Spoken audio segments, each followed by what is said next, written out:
on the show. Friday edition of the I Love CVille show. We are live on Twitter, ladies and gentlemen. I'll confirm the other platforms when we get live. J-Dubs. We are live on my personal Facebook page, viewers and listeners. You have the wrong subdeck on the coming on air soon, Judah. You also got to get this TV panel up and running on the studio, but that would be second to getting the right headlight on screen. Viewers and listeners, like and share the show. Like and share the show. We had a fantastic episode of Real Talk with Keith Smith this morning with Emily Kilroy, the Director of Economic Development in Albemarle County. We talked all things economy with Emily, who I thought did a great job. That interview is archived anywhere you get your social media or podcasting content. I want to highlight some of the elements from that interview on today's show for you, the viewer and listener. I'll take your questions, your ideas, and your topics of conversation on the show as well. It's been a busy week. We got a lot of interviews coming up, which I will highlight on the show today as well. Like and share the show. Judah Wickhauer's got a couple of topics he wants to talk about, including a connector in Crozet that's driving the news cycle. I'll leave that to Judah to highlight the importance of that. Are we live yet on the group there, J-Dubs? Not yet. Okay. We are live on my Facebook page, on the I Love CVille Facebook page. We are live on I Love CVille Foods Facebook page. We are live, I believe, on LinkedIn. We are. Thank you very much. I will confirm YouTube here in a matter of moments. Let me know when we're live on the group and we'll get started here. We are live on YouTube. It's an important one. Subscribe to our YouTube channel. If you're looking for a place to watch the I Love CVille show, YouTube works out to be the best one. It's a video platform, and we found the consistency of that platform is the most consistent. All right, like and share the show, retweet the show, tag somebody in the comment section that should hear or listen to the show, and we'll get rock and rolling here in a matter of moments. Are we live YouTube or the group, J-Dubs? Okay. Give me a thumbs up when we are, and then we'll get the show started for the viewers and listeners. Offer them a play-by-play on what you're doing over there. So is group live? Yeah?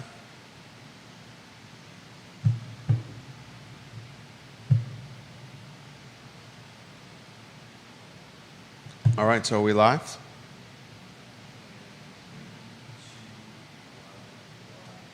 Awesome. And now that we're live, we can get the show started.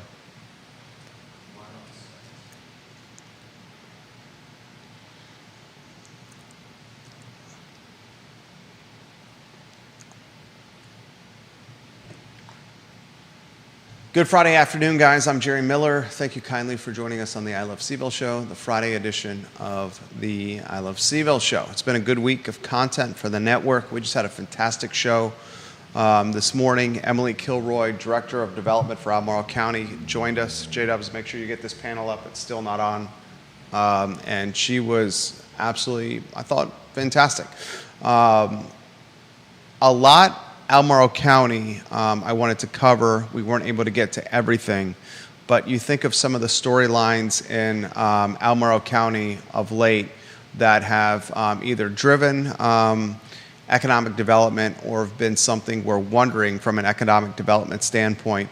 I'll rattle that list off for you. Data centers. I learned on Real Talk this morning that Amazon, which is investing $11 billion with a B, $11 billion into Louisa County for 2 data centers, has now reached out to Louisa County for a potential 3rd data center.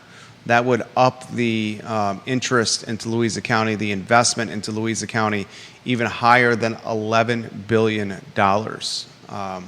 So Louisa is really kind of planting its flag and saying, look, we want to be a data center epicenter here in Central Virginia, and we want the tax revenue that comes with it.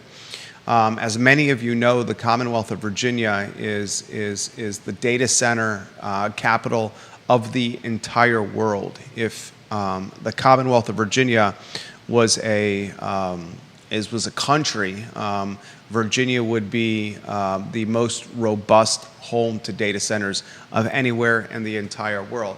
Now, there are some cons that come with data centers. Obviously, water and the usage of the public utility water is something that jurisdictions need to follow closely, because data centers use a boatload of water. I think the Jack Jewett candidate, Dave Shreve, said a data center basically has like a big straw in the ground, and they suck up as much water as possible. But that's a piece of news that I found fascinating from the show, that Amazon, which already is committed to $11 billion with data centers, is now looking to do a third data center and increase its investment into Louisa County even more.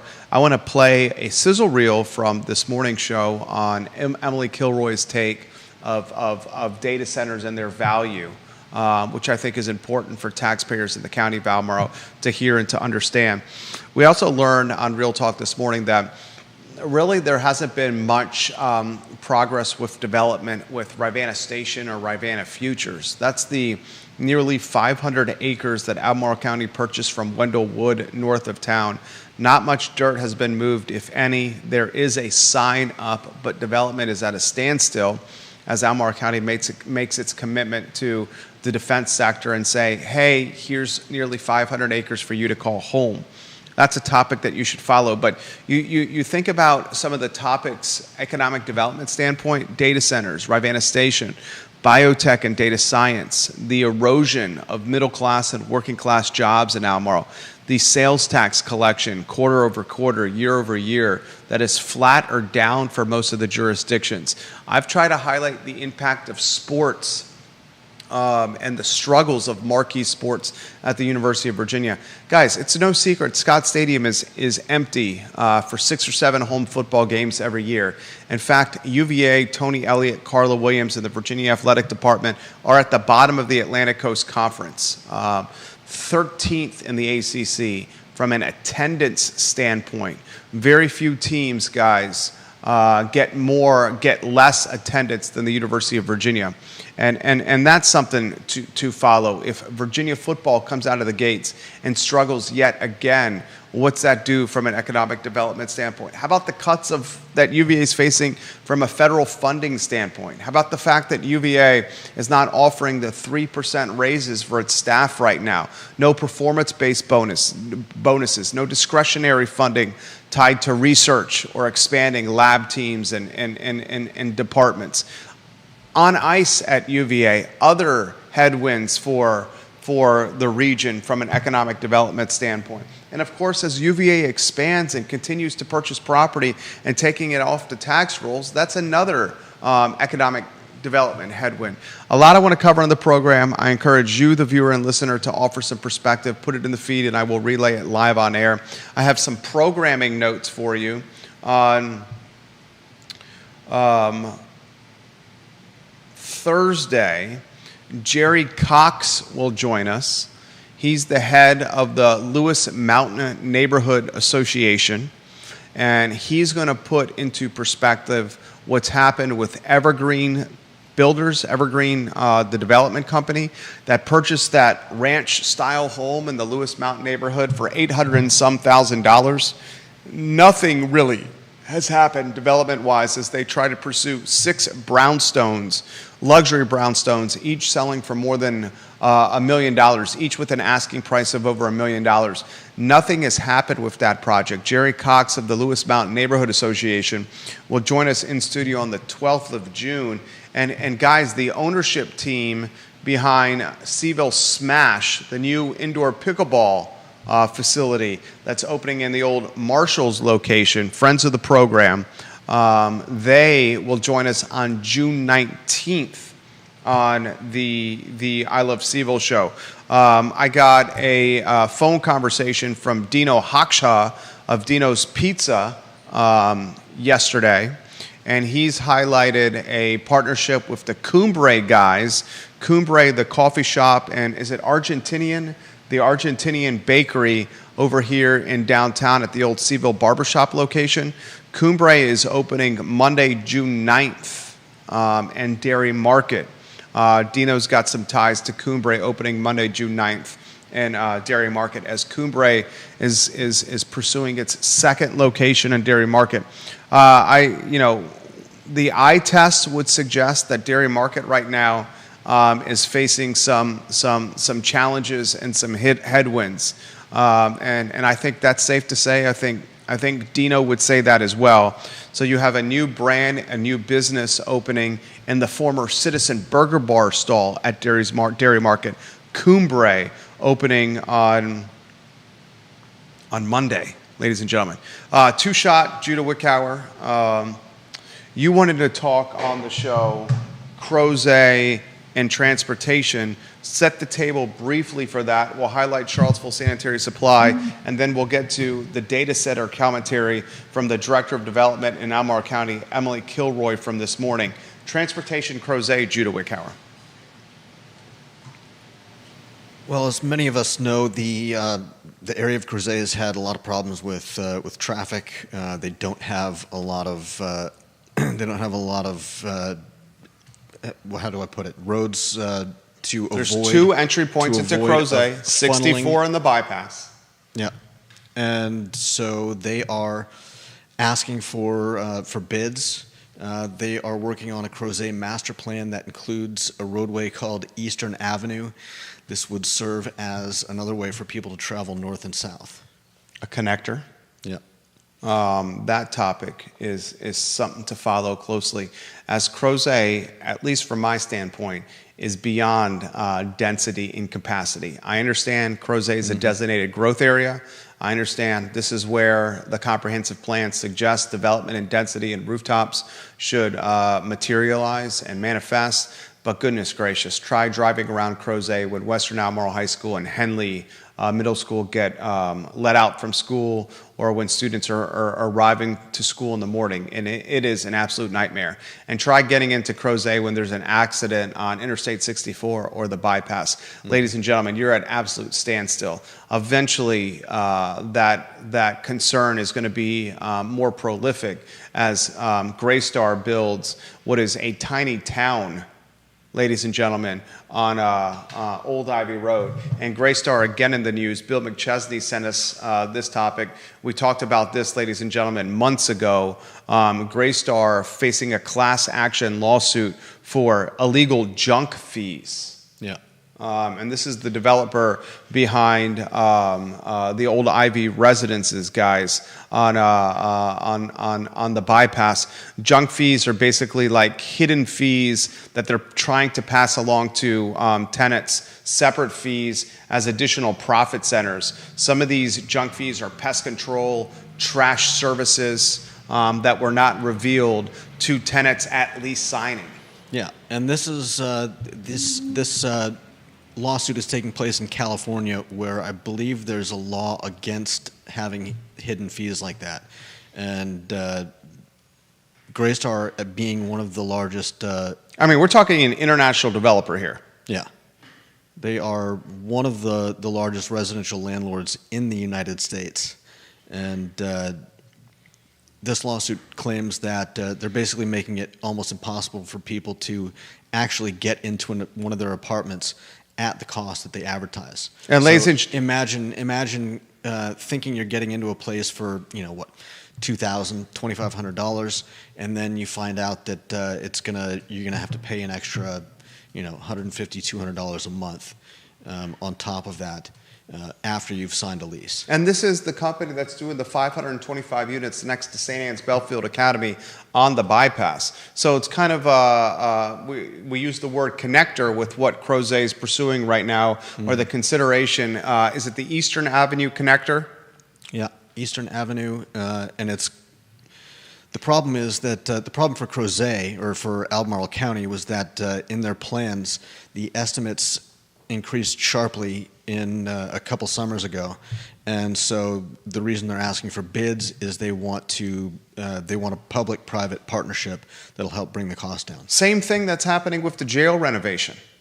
The jail renovation, all the bids from contractors came in way over expectation and way over estimate. Yeah. It's happening everywhere. It's happening with clients of ours. It's happening with real estate deals that we're putting together. It's happening with the own real estate that we manage and are now acquiring additional real estate. We got contractors coming in to remodel the work, get it up to speed for us to lease, and get to occupancy. The bids are all coming in over estimate. And we talk Eastern Avenue Connector in Crozet, and geez Louise, if you live in Crozet, eventually you have to tell your supervisors enough is enough. Pump the brakes on development, especially with Graystar's got 525 units next to St. Anne's Belfield Academy on the bypass, where the folks are going to be driving up and down 250 and further congesting Crozet traffic into the epicenter of employment, Charlottesville. And this is the same Graystar. You're letting the fox in to the hen house. The same Graystar who's got a class action lawsuit against the company, an international real estate developer, for illegal junk, for hidden junk fees. Yeah. I mean, it's the fox in the hen house here, ladies and gentlemen. A lot we're going to cover on the program today. Charlottesville Sanitary Supply, 61 consecutive years in business. Heard from John Vermillion the other day that viewers and listeners watching the program are coming into Charlottesville Sanitary Supply and shopping at a locally owned and operated business and doing it with a smile. They're located on High Street. The Vermillions, at least 4 generations, maybe 5 generations here in Albemarle County, online at charlottesvillesanitarysupply.com. And frankly speaking, anything pool, swimming pool related, anything sanitary related, anything landlord sanitary related, personal house related. Vacuums. Vacuums. Whether you're buying them or whether you want your vacuum fixed. Charlottesville Sanitary Supply, they have a mechanic on site to fix the appliances tied to your homes, guys. Vacuums in particular, pool equipment in particular. Vermillion's good people right there. How about Emily Kilroy this morning on Real Talk at 10:15 a.m.? She was great. I mean, for anybody listening, I'm sure you were rapt because she is on top of it. She knows she is a very smart lady, and listening to her talk, I'm just glad that we have people like that working to keep our cities and counties running. Director of Development for Albemarle County, I'm going to play a clip here in about 2 minutes of her talking about data centers. And during the show this morning, Neil highlighted that he was just notified that Amazon is looking to expand its investment into Louisa. It's already committed $11 billion with a B, $11 billion to Louisa. Now it's looking to commit even more money to Louisa County with a 3rd data center. I don't know where you stand, viewers and listeners, on data centers, but there's pros and cons on either side. Do you have the cons you can rattle off? I mean, cons are... water strain. Yeah, incredible use of water, incredible use of electricity requirements.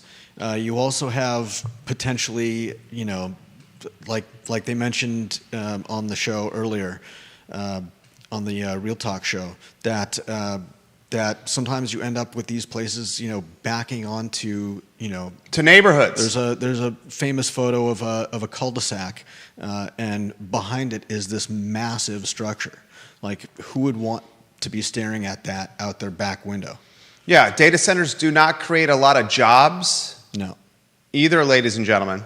But what they do is they generate a boatload of incremental tax revenue without a ton of infrastructure strain. Yeah. Not a lot of children going to schools associated with data centers. The top strain on any jurisdiction is public schools. 60% of Albemarle County's budget, roughly, is tied to public schools. Ladies and gentlemen. And we highlighted in Real Talk with Keith Smith earlier this morning that for every additional rooftop that's created in Albemarle County or any jurisdiction, ladies and gentlemen, it creates $1 of incremental tax revenue, but $1.30 in budgetary overhead, jurisdictional overhead. So it's not a net positive incremental rooftops for a jurisdiction. I wanted to talk data centers with Emily Kilroy and get her stance as the head of Director of Economic Development for Albemarle County. Do you have that sound ready to go? Mm-hmm. Emily Kilroy on data centers in Albemarle County and where the county stands on this potential tax source. 3, 2, 1. Children. Yep, that's right. That's right. Emily, what do we think about data centers? Great segue. Gosh, Neil, it's like you've done this before. Yeah. Listen, so I think there's an important context setting for data centers, especially given that we're in the Commonwealth of Virginia. So some folks are not aware why there are so many data centers in Virginia. There's a couple. It's the epicenter of data centers for. Is it maybe the world? The world. So yeah. If Virginia was a nation, we would have the most data centers in the world. There's a big undersea cable that goes, connecting Europe to the United States, North America, that has its landing point at Virginia Beach. Right. And so proximity to that transatlantic landing point is a huge benefit for these types of facilities.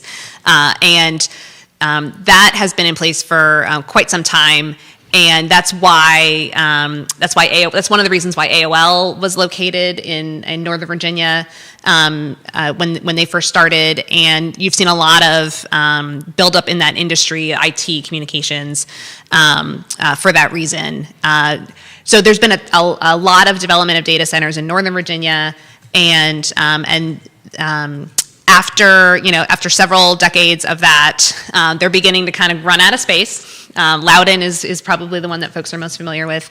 They're running out of space, and they're running out of good compatible space. So I think everyone's probably seen that picture. It's been in the Washington Post. Mm-hmm. It's circulated on the internet, where you have a cul-de-sac that has very large houses directly backed onto a data center and a very large building, which, you see that and you say, oh my gosh, if that was my property, I would have a lot of feelings about that. They didn't have any restrictions on data centers in Loudoun County for a really long time, and so that's how that happened. They were a by right use in industrial zoning. They didn't have any special setback, buffering, landscaping, all the things that Neil Williamson loves, that to help sort of mitigate those neighbor conflicts that can arise. And so they're going back and doing a lot of policy work right now to be able to address that. But the need for data centers at the same time continues to grow because of the nature of the world. We are streaming right now. Most people take advantage of cloud storage and cloud services, and so the need for data centers is as strong as ever. AI has a huge data need associated with it, and so it continues to grow. And Virginia has proximity because of that cable, and also at the state level, some pretty big incentives around locating data centers here. So that's sort of Virginia. Now that Northern Virginia has many fewer large properties left to do these, data center developers are looking elsewhere in the Commonwealth. And so we're seeing a shift now sort of down from Northern Virginia, down from Fredericksburg, and out west for folks looking for localities that are interested in having data centers in their community.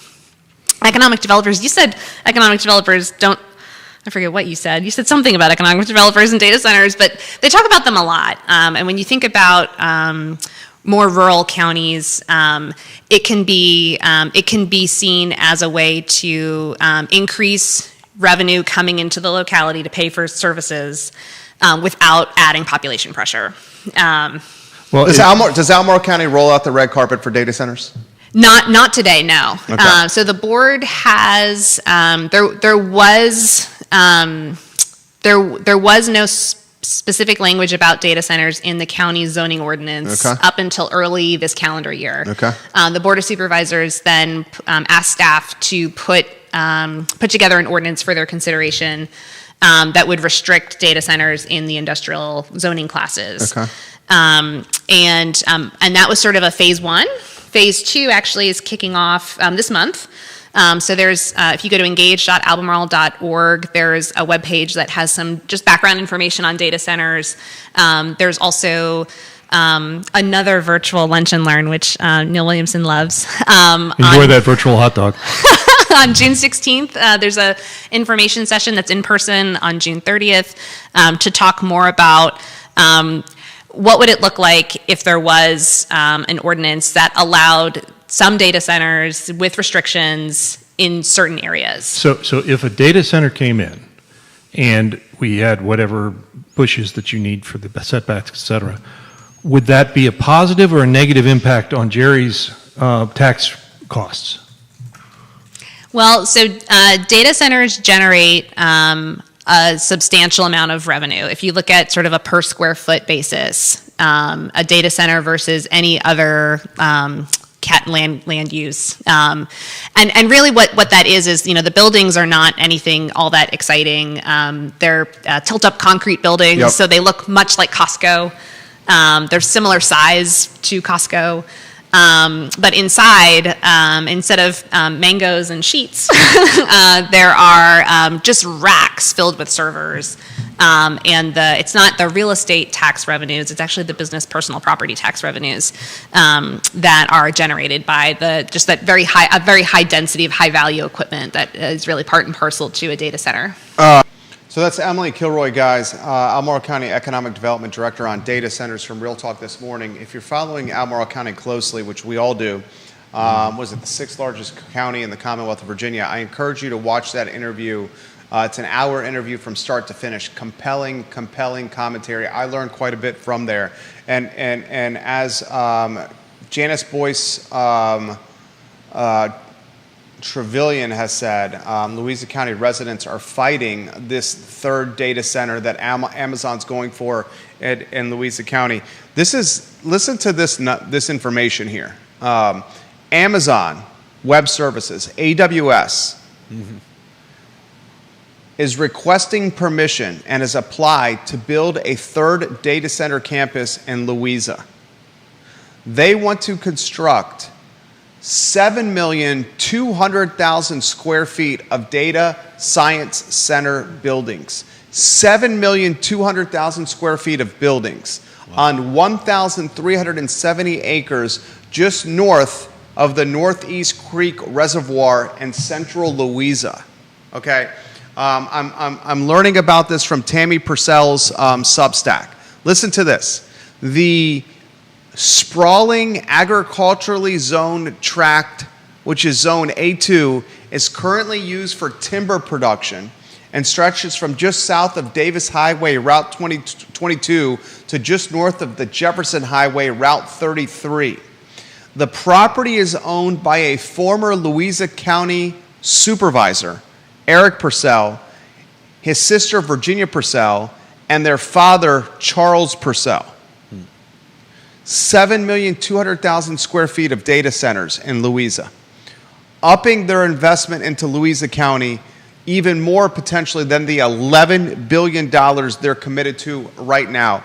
However, Louisa County residents are now fighting back on this one. JBT, you're 100% correct on that. Conan Owen highlights, you want to highlight something on this? No, go ahead. The data center concern you have here is what's happened to Northern Virginia, where data centers have become so dominant and prolific in Northern Virginia that it's impacted water infrastructure considerably, and some would say quality of life.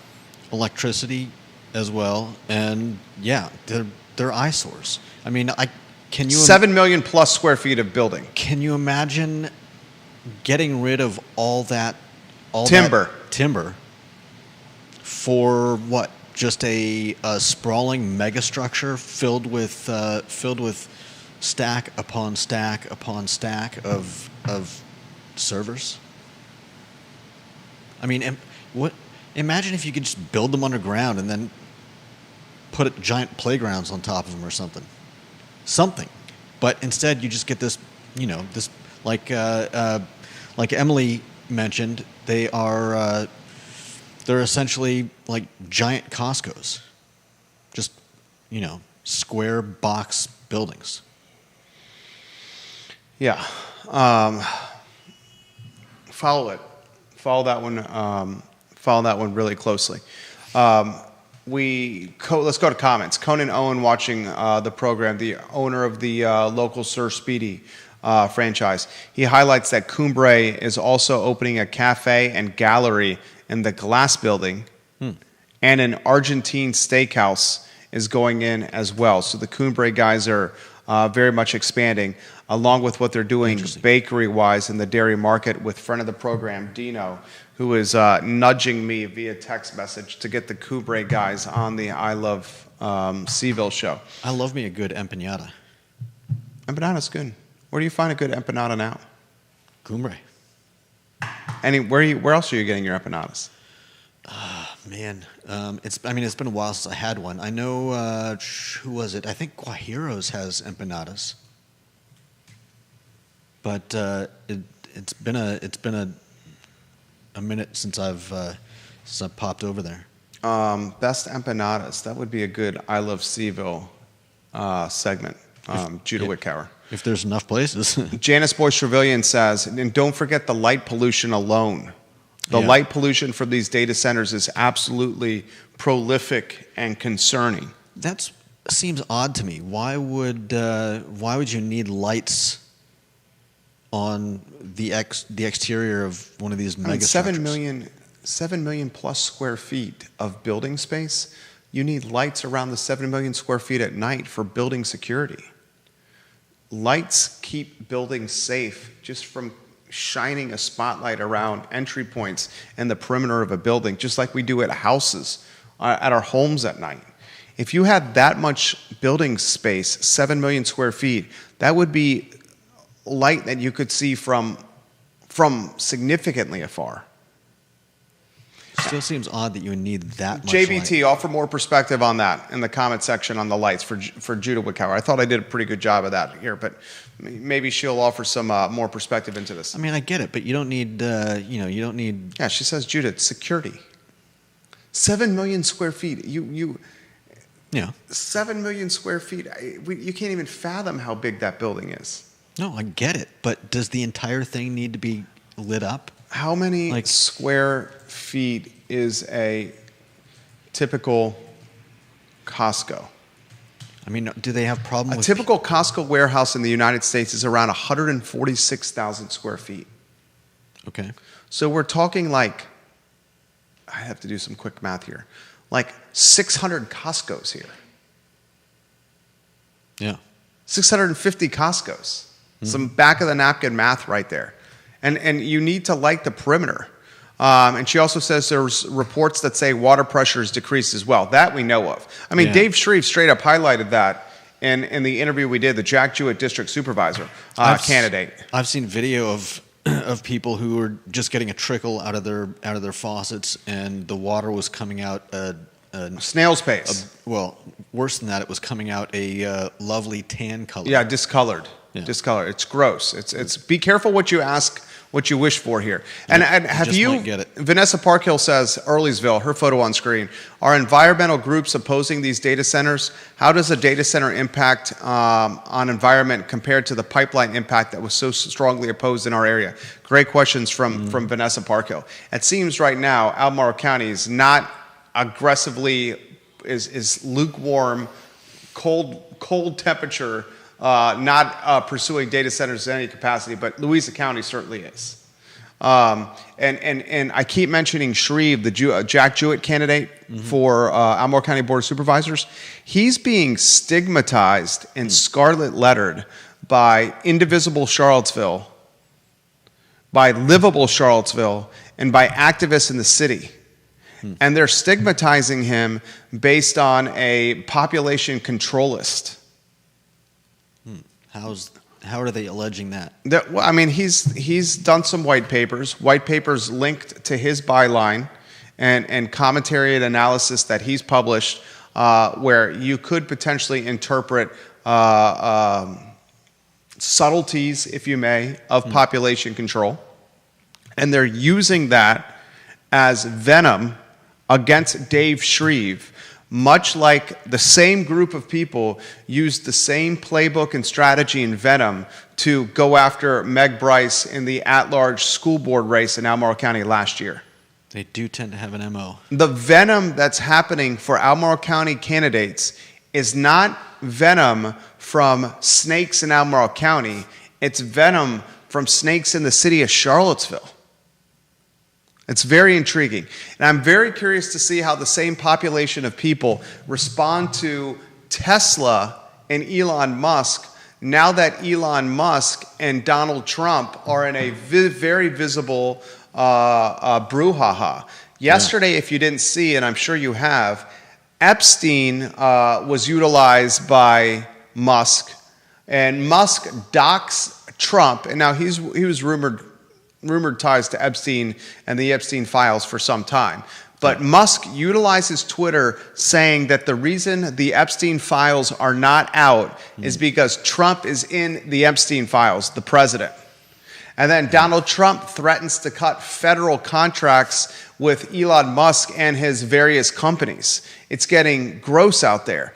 I'm curious to see how Indivisible Charlottesville and the protesters outside Stonefield and the Tesla gallery, do they now change their tune that Musk is going after Trump and that Musk is no longer a part of Doge? Are they now going to change their tune and go back to championing and evangelizing Elon Musk like they did before the election? I would have to give them, I'd probably give them a few months before they... Are you following what's happening? Yeah. It's getting catty at best, like vicious at worst. Enormous egos and childish impulses. The richest man in the world and the most powerful man in the world are fighting. Yeah. Think about that, folks. The richest man in the world and the most powerful man in the world are going toe-to-toe in a visual brouhaha of worldly proportions. How does that impact this Tesla Stonefield protest that seems to be happening every other weekend? We'll go to LinkedIn here. Comments are coming in pretty quickly here. John Blair, environmental groups do oppose data centers. The Piedmont Environmental Council is the chief Virginia opponent. Peter Krebs of the Piedmont Environmental Council has tried to come on the I Love CVille show a few times. We should probably try to secure an interview with Peter Krebs. Curious to see what Peter Krebs thinks of what's happening with the new zoning ordinance. And speaking of the new zoning ordinance, on the 12th of February, or excuse me, the 12th of June, it will be the 1-year anniversary of Evergreen buying the rancher in the Lewis Mountain neighborhood. Yeah. That will be the 1-year anniversary.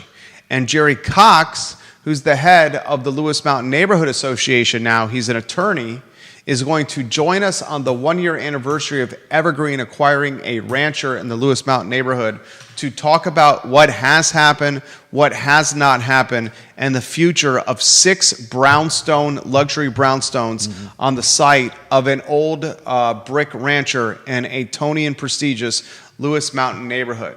Bill McChesney says Elon Musk cut SpaceX support for the International Space Station. Bill, we always appreciate him watching the program on McIntyre Road. I did ask Emily Kilroy the impact of struggles or sub-performance for football and lately basketball for Albemarle County's economic development. She didn't really directly answer that question, nor did she want to handle that question. I looked into average attendance for and you can find this too, guys. Average attendance for Scott Stadium in 2024, it is not good.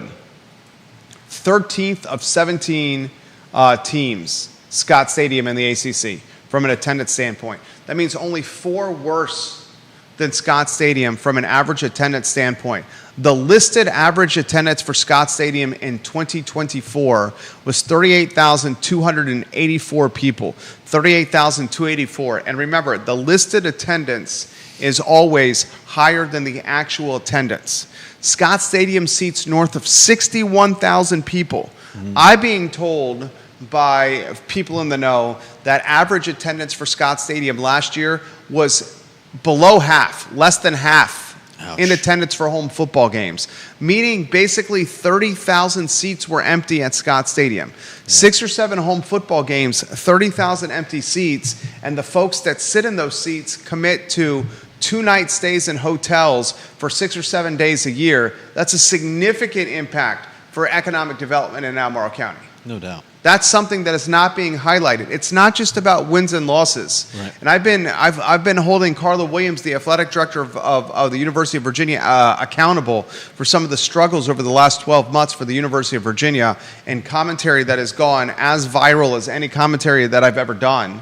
But it's not just about trophies and wins and losses and bowl invitations. This is about small businesses staying alive and staying open, folks. When you have 7 weekends a year, there's 52 weekends in a year.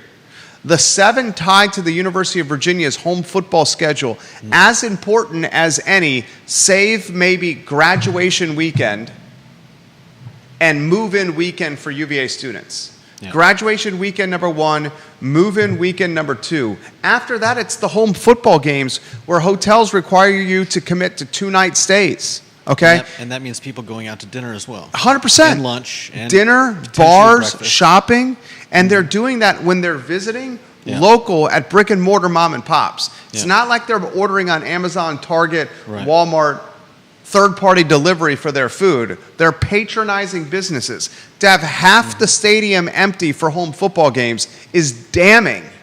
It's absolutely damning.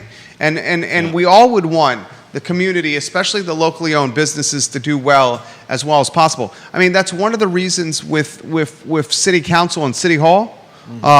What is it the bicentennial that's coming up for the downtown mall? Is that what it is? Did I read that correctly? Did you read that?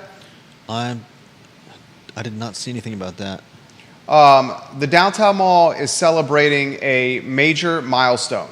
The 50th anniversary of the downtown mall, ladies and gentlemen.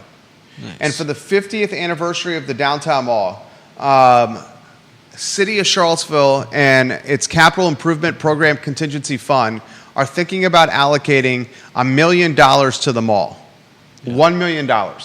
And council and Sam Sanders and City Hall, with that $1 million, listen to these costs. New bathrooms, a new bathroom project would carry a price tag of $280,000.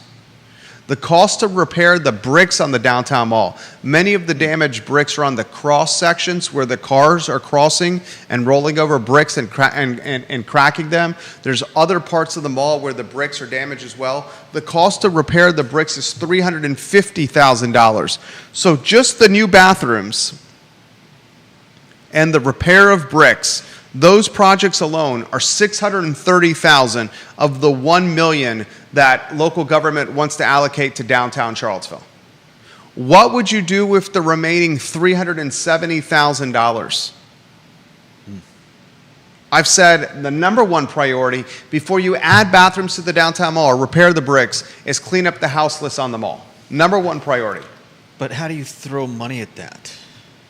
How does CVille throw money at that? I mean, the way you fix that is the joint venture with Albemarle County with a campus elsewhere. So Or the you're way you saying- fix that is the Cherry Avenue Salvation Army thing, but what the hell's happened to that? I mean, nothing's happened with that. Right. You had Van Meter who said we can do it here, then he realized you can't do it here. And Well, now yeah. they're trying to figure out how to do it here. Yeah. They would need somebody else to administrate. To operate it. Fifeville's Neighborhood Association is opposed to it. Yeah. Everybody says they want a epicenter for the houseless, but not next to them. You're seeing that with the Fifeville Neighborhood Association. Yeah. I don't have an answer to that, but your first path to cleaning up to driving engagement in the mall is that. Yeah. Your second path to driving engagement to the mall is a marketing campaign that drives families to the mall, and part of that has to do with freeing up the parking. We talked on yesterday's show, one of the biggest crippling factors of downtown Charlottesville right now is these small parking lot owners, not the Water Street or Market Street parking lots, but the other very important lots that are better positioned for downtown accessibility, the ones on Market Street and Water Street, are now, they're locally owned, but they're being managed by essentially parking Nazis. And these parking gatekeepers are charging exorbitant fees to park in these lots that are very well positioned downtown. These fees are Not to mention, the open Water Street parking lot has had a lot of complaints with unnecessary charges. People getting charged insane amounts by accident, supposedly, and having to spend a lot of time on the phone trying to get those charges reversed. Conan Owen, this is a tongue-in-cheek comment from the Sir Speedy owner. Give the $375,000 to downtown mall businesses for moving expenses to move to vacant spots on 29 North. Obviously, he's being facetious and tongue-in-cheek because down 29 North is Albemarle County and not the city of Charlottesville. If you want Juan Sarmiento, welcome to the broadcast. Sandra McDowell, welcome to the broadcast. TV Radio Pritt, welcome to the broadcast. Spencer Pushard, that's a ton of money for something that isn't used. The $1 million won't bring more people to the mall. That's what I say, Spencer. The $1 million, which is not that much money in 2025 terms. $1 million is peanuts if you want to do something. Those peanuts should not be allocated, ladies and gentlemen, to bathrooms and brick repair. Bathrooms and brick repair are not going to drive family engagement. They're great once we have that engagement, but until we get it, it's a Band-Aid on a sinking ship. A 50th year celebration.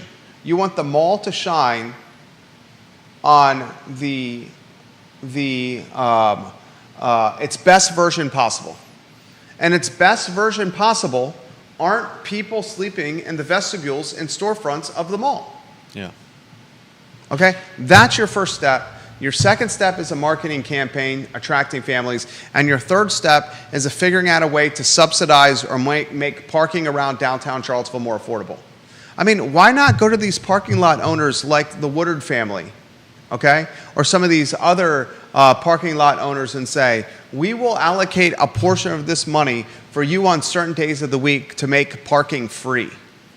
And then we will create a marketing campaign to direct people to park here. I mean, that's how you get people to come downtown for the 50-year anniversary. Ideas. Yeah. We got a lot of them, obviously. All right, and then the last element that we talked about, or one of the last elements we talked about on this morning show, is the absolute erosion of working class and middle class jobs here. And the erosion of working class and middle class jobs not only just gentrifies our communities, but it basically creates businesses tied to that customer base to fold. And Tubby's is a very good example. Mm-hmm. Closing on the 27th of June. Jack and Jill's closing for summer break. Yeah. I mean, Moose's. Mm-hmm. Blue Moon Diner. Those two were a little bit different in Dude, terms Moose's, look, I understand Moose's went to Shadwell and they opened the Shadwell Deli. But the Shadwell Deli and Moose's are two different concepts. And I understand Moose's got out of their location in the city because of transitionary concerns tied to real estate, tied to their landlord. Yeah. Right? I get it. Because otherwise they would have stayed. And they've consistently filled with people. Consistently filled. But you could have done a Moose's elsewhere, potentially. Yeah. You could have done a Moose's at a different location. Mm-hmm.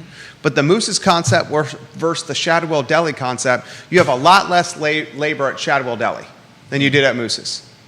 And the businesses in Charlottesville that are tied to managing frontline workers, and a lot of frontline workers, are the ones that are struggling right now.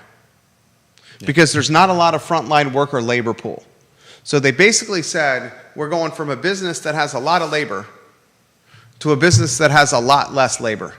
And they're going from a business that has a lot of overhead tied to a landlord that's unpredictable, to a business that's tied to affordable rent, and a landlord that's stable.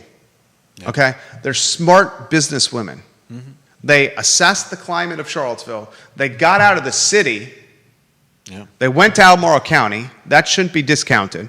They got out of the city of Charlottesville, where it's insanity from a taxes standpoint, a politics standpoint, uncertain, unpredictable. They went to Albemarle County and Keswick. Yep. Captive audience, a lot less competition in Shadwell and Keswick. Mm-hmm. Said Boy Tavern, I'm calling the Shower Deli. Boy Tavern Deli, correcting myself. I apologize for the confusion there. And they went from a sit-down restaurant that's high in labor to a quick-serve restaurant that's in and out. It's intelligent. It's understanding where F&B is going. But don't tell me if the business is clicking and crushing it on all cylinders that you wouldn't just try to recreate that concept in the same in a different location, because you would. Because that happens all the time. That happens all the time. Domino's on Stewart Street, off of High Street. Domino's gets out of the city and goes to Pantops and the old Christian's Lilo's pizza spot and the giant shopping center on Pantops. I'm seeing an exodus from the city, ladies and gentlemen, into neighboring jurisdictions. That's what I'm seeing. Conan says, unlike Park Mobile, the new operator of the parking lots requires you to check out of a parking session. If you forget or do not check out, you get charged the max $30. That's bogus. That is unfair. No doubt. To parkers. Thank you, Conan, for that parking intel. That's one of the first things that I would do. Yeah. Homeless cleanup, marketing campaign to get families here, and a campaign centered around subsidized parking for the 50-year anniversary. All right. Other items out of your notebook that you want to get to on a Friday. Anything else on your list over there? Let's see. There's a developer who is working on... This is the Woolen Mills project? Yeah. And the floodplain? Yeah. And they recently had their request to fill a portion of the floodplain denied. You know what? It went a 3-3 vote, and a 3-3 vote in the Albemarle County Board of Supervisors means something doesn't get passed. I give it props to the Woolen Mills neighborhood who organized, galvanized, and strategized. Spoke before the Albemarle County Board of Supervisors, significant outreach from the Woolen Mills neighborhood saying, do not fill this floodplain for the development. Yeah. And they said it's going to create a boatload of heavy industrial equipment, machinery, and vehicles coming through our neighborhoods and our streets to do this project. Don't do it. And props to them for doing that. There should be more pushback of some of this insanity that's happening. And anyone that tells you livable Charlottesville, indivisible Charlottesville, and housing activists, anyone who tells you that new housing is good for the community, give them the Weldon Cooper statistic that for every new house or rooftop that's created locally, $1 in taxes is generated, but $1.30 in overhead or infrastructure strain is also generated. So it's a loser for the jurisdiction. All right. Last items out of the notebook. Jerry Cox from the Lewis Mountain neighborhood on Wednesday. And the following Wednesday, ladies and gentlemen, is the team from Smash Pickleball, the indoor pickleball business that's opening in the Marshall's location, the old Marshall spot. They're going to be on the 19th of June. I promised Dino I would mention that the Cumbre guys have their grand opening in Dairy Market on Monday. Nice. I believe Dino's a part of that as well, and the old Citizen Burger Bar location in Dairy Market. And support Dairy Market, man. The market needs some support for you guys, okay? Watch the Friday morning show we did with Emily Kilroy, or listen to it from start to finish. It was compelling. She said it's the longest interview she has ever done, ladies and gentlemen, as the Director of Economic Development, the longest one she's ever done. And she was really good. She was very good. As you got a taste of in our video clip. She was very good. A couple of topics, I would have liked to have been more direct. But I understand there's only so much direct you can do when you're in this position. It's as much about economic development as it is kind of, a politician as well. All right, Judah Wickhauer, Jerry Miller, the I Love CVille show on a Friday. Enjoy your weekend.